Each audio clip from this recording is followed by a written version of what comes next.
Hey everyone, let's talk about the arrangement of the intercostal muscles. So this diagram here is from a superior view. We have the sternum anteriorly, and posterior to the sternum we have two blood vessels. We have the internal thoracic artery and the internal thoracic vein, and then posteriorly we have the thoracic vertebrae with the thoracic spinal cord, and anterior to the thoracic vertebrae we have the descending aorta and the accessory hemiazygos. And what's missing in this diagram is the rib.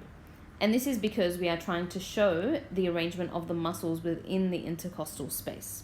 So the first muscle that we need to draw is the external intercostal muscle. Now, this external intercostal muscle will start around the tubercle of the rib, which is around the transverse process of the vertebrae, and anteriorly it's replaced by an anterior intercostal membrane.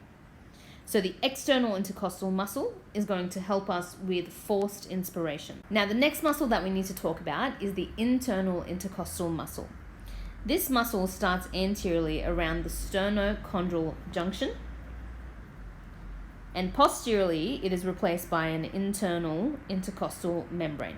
And the internal intercostal mostly helps with forced expiration.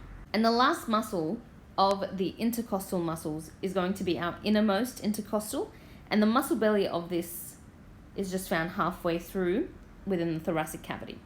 Now what's really important to note here is the neurovascular plane that is formed by the internal intercostal muscle and the innermost intercostal muscle.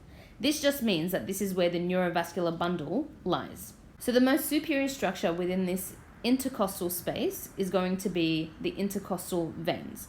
Now we have two sets of veins. We have an anterior intercostal vein that drains into the internal thoracic vein, and then we have a posterior intercostal vein that drains into the azygos system. The next structure that we have within this intercostal space is the artery. Now same thing, we have two arteries that anastomose together. Anteriorly, coming off the internal thoracic artery, is the anterior intercostal artery, and then posteriorly we have the posterior intercostal artery coming from the descending or the thoracic aorta.